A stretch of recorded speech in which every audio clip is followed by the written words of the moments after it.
Shalom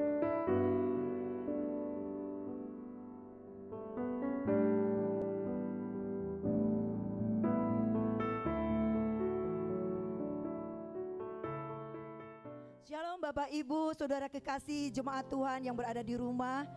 Pada kesempatan hari ini kita akan masuki ibadah tengah minggu. Dan kita akan terlebih dahulu kita akan memuji dan membesarkan nama Tuhan. Sebab Dia adalah Tuhan kekuatan, perlindungan dan perisai kita.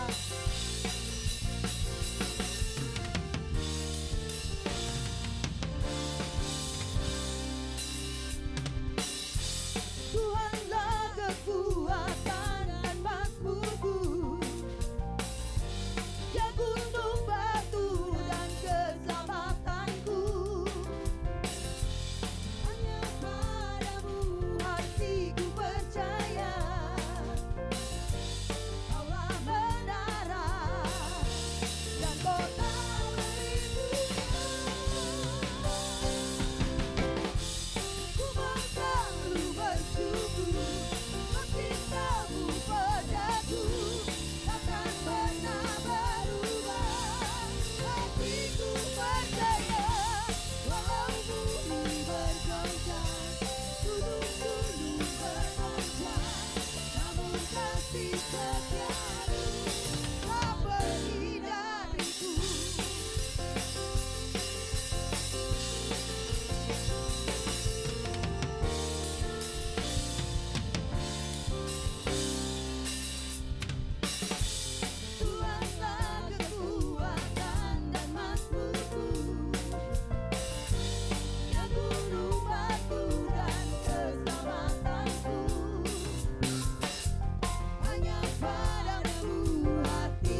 mendengarkan firman Tuhan, kita naikkan pujian ini dari awal.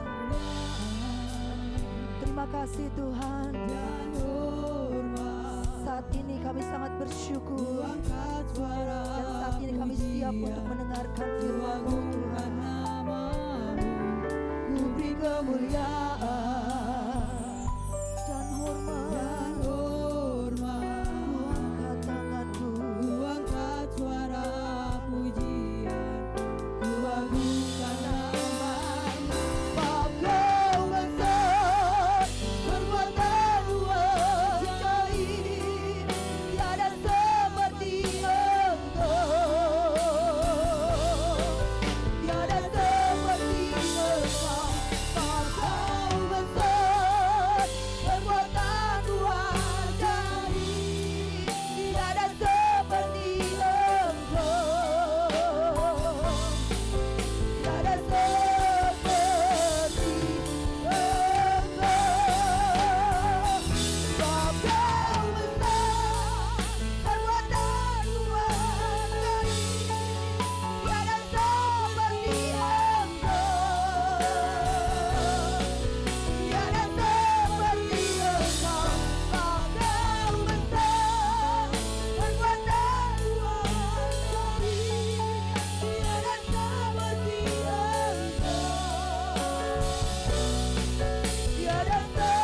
Engkau, tiada seperti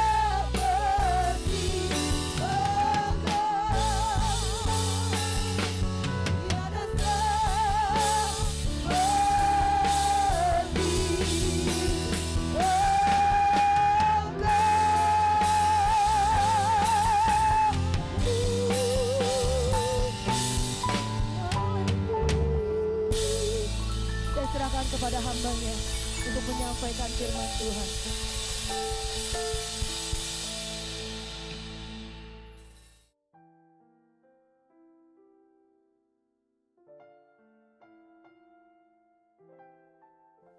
Oke, Shalom, puji Tuhan, kembali kita boleh ada untuk bersama-sama dengan Bapak Ibu Saudara menikmati anugerah Tuhan yang luar biasa lewat kebenaran firman Tuhan. Mari Bapak Ibu Saudara kita tundukkan kepala, kita berdoa. Bapak, kami mengucap syukur kepadamu Tuhan buat anugerah Tuhan. Sore hari ini kami boleh kembali ada untuk merenungkan kebenaran firman Tuhan. Tuhan, urapi hamba-Mu, Tuhan urapi umat-Mu, sehingga setiap kami boleh sama-sama menikmati sukacita dan damai sejahtera daripada Tuhan. Berbicaralah, kami siap menerimanya. Dalam nama Tuhan Yesus Kristus. Haleluya. Amin. Amin. Puji Tuhan.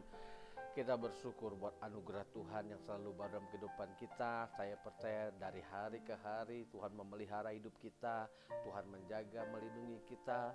Bahkan Tuhan senantiasa memberkati hidup setiap kita orang yang percaya kepada Tuhan.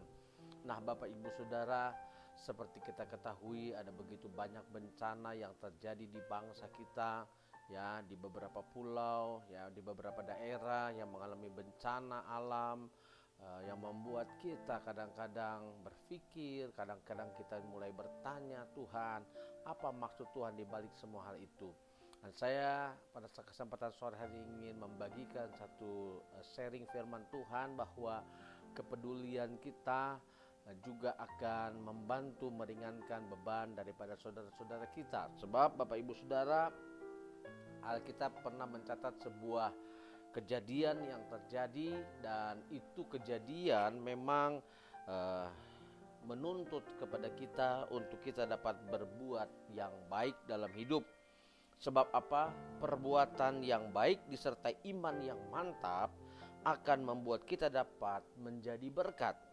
Sebab dunia yang kita tinggal atau tempat ini tidak memerlukan perkataan manis, namun perlu tindakan secara nyata. Artinya kita bukan sekedar berwacana, bukan sekedar berempati, namun kita juga melakukan sebuah tindakan konkret yang nyata, ya. Nah, hari ini kita akan belajar dalam kitab Lukas pasal 10 ayat yang ke-25 sampai ayat yang ke-37 tentang orang Samaria yang murah hati. Nah, saya akan baca buat Bapak Ibu Saudara ayat 25. Pada satu kali berdirilah seorang ahli Taurat untuk mencoba Yesus. Katanya, "Guru, apa yang harus kuperbuat untuk memperoleh hidup yang kekal?" Jawab Yesus kepadanya, "Apa yang tertulis dalam hukum Taurat? Apa yang kau baca di sana?" Jawab orang itu, "Kasihilah Tuhan Allahmu dengan segenap hatimu dan dengan segenap jiwamu dan dengan segenap kekuatanmu dan dengan segenap akal budimu, dan kasihilah sesamamu manusia seperti dirimu sendiri." Nah, kata Yesus kepadanya, "Jawabmu itu benar. Perbuatlah demikian, maka engkau akan hidup." Tetapi untuk membenarkan dirinya, orang itu berkata kepada Yesus, "Dan siapakah sesamaku manusia?" Jawab Yesus, "Adalah seorang yang turun dari Yerusalem ke Yeriko. Ia jatuh ke dalam tangan penyamun-penyamun yang bukan saja merampoknya habis-habisan, tetapi yang juga memukulnya, dan yang sesudah itu pergi meninggalkannya setengah mati." Ayat 31, kebetulan seorang imam turun melalui jalan itu. Ia melihat orang itu, tetapi ia melewatinya dari seberang jalan. Demikian juga seorang Lewi datang ke tempat itu. Ketika ia melihat orang itu, ia melewatinya dari seberang jalan. Lalu datanglah seorang Samaria yang sedang dalam perjalanan ke tempat itu, dan ketika ia melihat orang itu, tergeraklah hatinya oleh belas kasihan. Ia pergi kepadanya lalu membalut luka-lukanya. Sesudah ia menyiraminya dengan minyak dan anggur, kemudian ia menaikkan orang itu ke atas keledai tunggangannya sendiri. Lalu ia membawanya ke tempat penginapan dan merawatnya. Sampai di situ dulu. Bapak, Ibu, Saudara dikasihi Tuhan sekali lagi, dunia saat ini sedang tidak membutuhkan kata-kata, kalimat-kalimat manis, tapi dunia saat ini membutuhkan perbuatan konkret, perbuatan nyata. Saudara, kalau ingin jadi berkat, jadilah berkat. Caranya bagaimana Pak Pendeta? Dari hal yang kecil sekalipun kita bisa jadi berkat buat orang lain. Nah, di sini Tuhan Yesus memberikan sebuah contoh bahwa ada seorang Samaria yang sangat murah hati. Apa bentuk kemurahan hatinya sehingga Tuhan sangat mengaguminya? Saudara, kalau saudara melihat di dalam ayat yang ke-31, di sana dikatakan, kebetulan ada seorang imam turun melalui jalan itu. Ia melihat orang itu, tetapi ia melewatinya dari seberang jalan. Saudara bisa bayangkan, Alkitab mencatat ada seorang yang baru saja dirampok, baru saja dia dipukuli habis-habisan, hampir setengah mati. Dia memerlukan pertolongan, dia memerlukan bantuan. Tiba-tiba Alkitab katakan kebetulan. Ya, walaupun dalam hidup ini tidak ada yang kebetulan, memang semua sudah direncanakan oleh Tuhan. Tapi dalam ayat ini berkata kebetulan ada seorang imam. Nah, katakanlah kebetulan orang ini atau imam ini lewat. Tentunya kan seorang imam itu kan saudara tahu siapa orang imam itu, ya. Seorang imam itu adalah dalam zaman perjanjian lama perantara antara Allah dengan manusia. Artinya dia seorang pelayan Tuhan, ya. Sebab jabatan imam yang dipegang oleh Harun dan anak-anaknya adalah jabatan yang sangat penting, karena hanya mereka sajalah yang diizinkan untuk menyelenggarakan ibadah di kemah suci. Artinya ini orang pilihan, orang yang menjadi jembatan antara manusia dengan Tuhan. Dalam artian dia yang memegang kunci utama untuk menyelenggarakan ibadah, ya kan? Seorang imam, ya kan? Di sana dikatakan khusus pada hari raya pendamaian hanya imam besar saja yang diizinkan untuk masuk ke ruang Maha Kudus saat itu. Salah satu petunjuk tentang pentingnya jabatan imam besar adalah dibuatnya pakaian khusus untuk imam besar yang amat indah dan bahannya dan aksesorisnya sangat mahal. Jadi seorang imam itu artinya orang yang mengerti kebenaran, orang yang mengerti tentang Tuhan. Namun Alkitab katakan ketika dia melihat orang yang dirampok, orang yang baru dipukul habis-habis setengah mati itu, Alkitab mencatat dia sudah melihat namun melewatinya dari seberang jalan. Nah saudara, tidak cukup sampai di situ perumpamaan ini. Ayat 32 berkata, Tuhan Yesus katakan lebih lanjut, demikian juga seorang Lewi datang ke tempat itu. Ketika ia melihat orang itu, ia melewatinya dari seberang jalan. Orang Lewi juga hampir boleh dikatakan memiliki dengan hubungan yang strategis dengan Tuhan. Karena mereka juga orang yang bertanggung jawab untuk penyelenggaraan ibadah.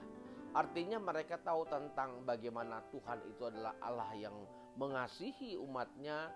Artinya Allah itu adalah kasih. Namun dengar baik, sekali lagi orang Lewi itu juga ternyata setelah melihat orang ini, dia berjalan itu malah di seberang jalan. Sebab Alkitab dikatakan ia melewatinya dari seberang jalan.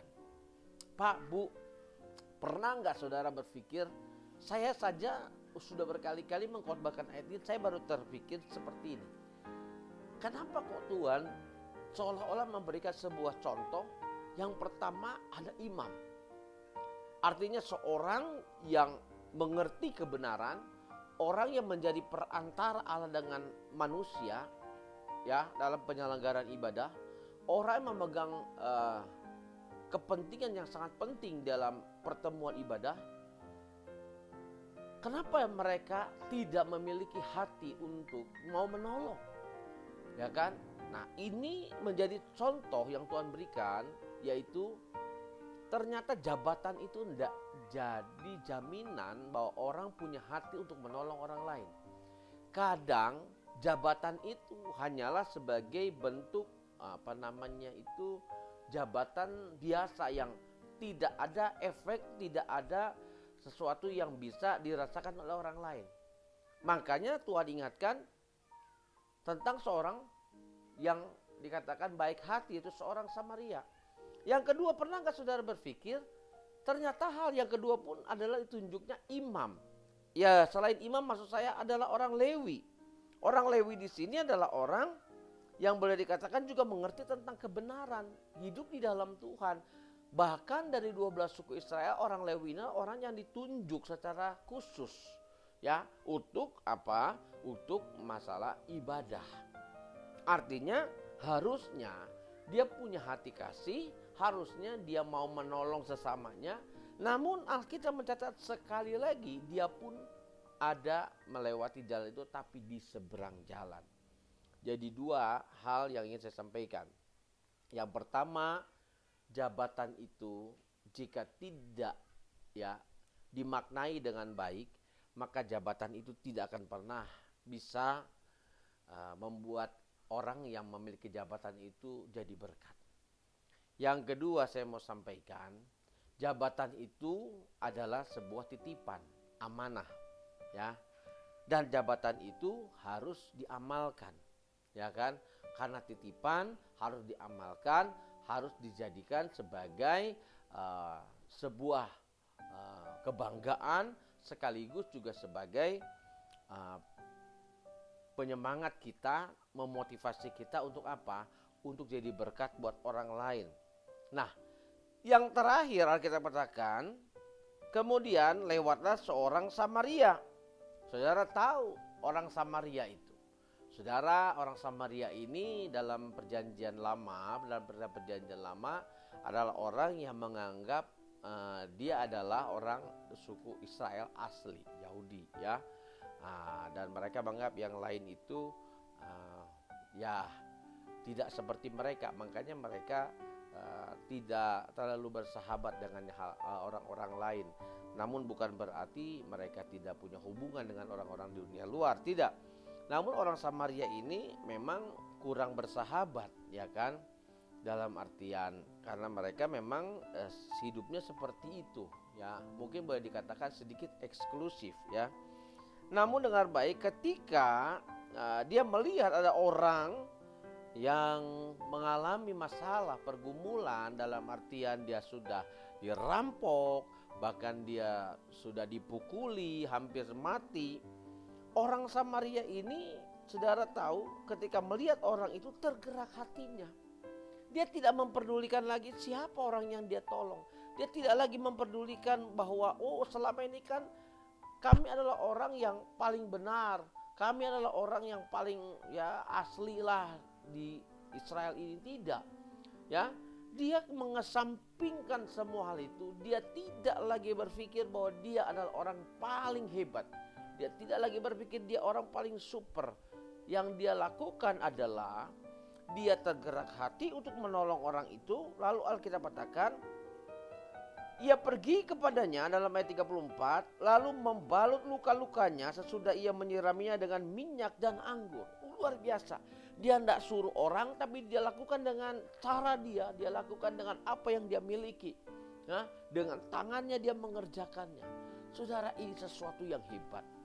Boleh dikatakan orang Samaria ini tadinya tidak bersahabat, tapi ketika dia melihat ya, orang yang baru dirampok, dipukuli, bahkan hampir mati, dia tergerak hati, dia menolong dengan tangannya, dia melakukan dengan sepenuh hati, dan bahkan di Alkitab katakan dia membalut luka-lukanya dan menyiraminya dengan minyak dan anggur. Dahsyat, saudara. Sebuah perubahan yang luar biasa, sebuah keadaan yang saya percaya ini keadaan yang sangat jadi berkat ya. Tuhan merubah orang yang tadinya mungkin tidak bersahabat bisa menjadi bersahabat, ya kan? Tanpa embel-embel jabatan yang dikatakan imam lah atau suku Lewi kah. Nah, di sana dikatakan bahwa bukan cuma itu. Orang Samaria ini membawa orang yang sedang mengalami masalah ini ke tempat penginapan. Bahkan dititipkan di sana, tolong supaya diobati, nanti besok dia akan kembali untuk membayar semuanya. Luar biasa. Pak, Bu, dia selain mau mengerjakan dengan cara dia, dengan kedua tangannya, dia juga mau berkorban buat orang yang sedang mengalami masalah itu. Dengan cara apa? Dia membayar pemilik penginapan supaya pemilik penginapan merawat orang kecelakaan ini dengan sebaik-baiknya, dan bahkan apa? Dia membawanya dengan tulus hati. Hari ini kita akan belajar yang pertama, dengar baik. Pak, Bu, perbuatan baik yang kita kerjakan yang disertai dengan iman tidak akan sia-sia. Pasti akan ada balasan dari Tuhan. Cara Tuhan untuk memberkati kita dengan berbagai macam cara. Jadi hari ini yang pertama, lakukanlah yang terbaik. Yang kedua, dengar baik. Kalau engkau diberikan jabatan, diberikan kesempatan, diberikan amanah oleh Tuhan untuk menduduki posisi-posisi tertentu yang dikatakan mungkin hebat, baik itu dalam dunia sekuler ya, terlebih dalam dunia pelayanan, lakukanlah, tunaikanlah tugas pelayananmu dengan baik. Bertanggungjawablah buat setiap jabatan yang Tuhan titipkan dalam hidupmu, karena itu semuanya titipan dan tidak selamanya. Satu kali jabatan itu bisa saja Tuhan ganti dengan yang lain. Ingat, Tuhan pernah mengganti posisi Saul sebagai raja di Israel, digantikan dengan seorang yang bernama Daud. Karena yang berkuasa untuk memberikan jabatan dan jabatan adalah Tuhan. Tuhan bisa memberkati, Tuhan juga bisa mengambil berkat dari hidup kita kalau kita tidak bertanggung jawab. Yang ketiga, saya mau sampaikan, Pak, Bu, kalau kita mau menolong orang, kesampingkanlah ya hal-hal yang berbau suku, agama atau ras atau golongan. Kalau kita mau menolong orang, siapapun kita wajib tolong. Jangan saudara membeda-bedakan orang dari warna kulit, dari suku, dari agama, atau dari hal apapun, karena mereka semualah sama ciptaan Tuhan. Makanya saya katakan, kalau saudara tergerak menolong orang, tolonglah, supaya apa? Kita jadi berkat ya. Pak, Bu, orang Samaria ini tidak lagi melihat dirinya sebagai seorang Samaria yang memiliki mungkin keakuan, keegoan, kesombongan, merasa diri lebih benar, merasa lebih hebat, merasa dia penduduk asli. Tidak, dia kesampingkan semua itu. Dia tolong dengan kedua tangannya, kemudian dia bawa ke tempat penginapan, kemudian dia bayar orang itu untuk merawat orang ini. Padahal orang Samaria ini, dia tidak kenal dengan orang yang ditolongnya. Kalau mau menolong orang, dengar, kita kadang tidak perlu lihat siapa dia. Nggak perlu saudara kenalan dulu. Yang penting kalau kita tergerak hati, kita tulus membantu orang, lakukanlah sebaik-baiknya. Ingat, Tuhan tidak pernah salah memilih saudara dan saya. Tuhan tidak pernah gagal dalam setiap rancangannya. Selamat berkarya, kiranya Tuhan memberkati setiap kita. semua. Amin untuk kebenaran firman Tuhan. Mari tundukkan kepala kita berdoa. Bapa, kami ucap syukur kepadamu karena anugerah Tuhan, karena kasih setia Tuhan, kami boleh ada, kami boleh menikmati sukacita damai sejahtera dari Tuhan. Oleh karena Tuhan berbicara terus kepada kami. Kami diingatkan lewat orang Samaria yang murah hati. Kami ingin belajar Tuhan untuk dapat berkarya bagi Tuhan. Tuhan, kami bukan sekedar bicara, tapi kami melakukan tindakan yang nyata untuk kami melakukan sesuatu Tuhan bagi sesama kami. Kami diingatkan bahwa jabatan tugas yang Tuhan berikan dalam hidup kami, baik jabatan secara sekuler, terlebih jabatan dalam kerohanian, itu adalah titipan Tuhan yang kami harus kerjakan dengan baik. Kami tidak boleh sombong dengan jabatan yang ada yang melekat dalam diri kami, tapi justru kami harus semakin hari semakin ingin jadi berkat dengan apa yang Tuhan titipkan dalam hidup kami. Dan yang terakhir, kami diingatkan untuk kami menolong sesama kami tanpa mempedulikan suku, agama, atau golongan tertentu, yang pasti kami akan jadi berkat buat siapapun, karena Tuhan kami Tuhan yang dahsyat luar biasa. Tuhan, sekarang kami mau menikmati berkat yang daripada Tuhan. Mari Bapak Ibu Saudara, kedangan tangan saudara depan Tuhan, arahkan matahari saudara kepada Tuhan. Sekarang terimalah berkat dari Allah Bapa, sukacita, damai sejahtera dari Tuhan Kristus serta Roh Kudus yang mulai saat hari ini sampai selama-lamanya. Sama-sama kita katakan amin, amin, puji Tuhan. Bapak Ibu Saudara, dari tempat ini ya, dari Hotel Horizon yang ada di Ciawi Bogor, saya bersama Ko Willy dan juga kru yang bertugas ya, menyampaikan salam sehat buat kita semua dan tetap semangat. God bless you all.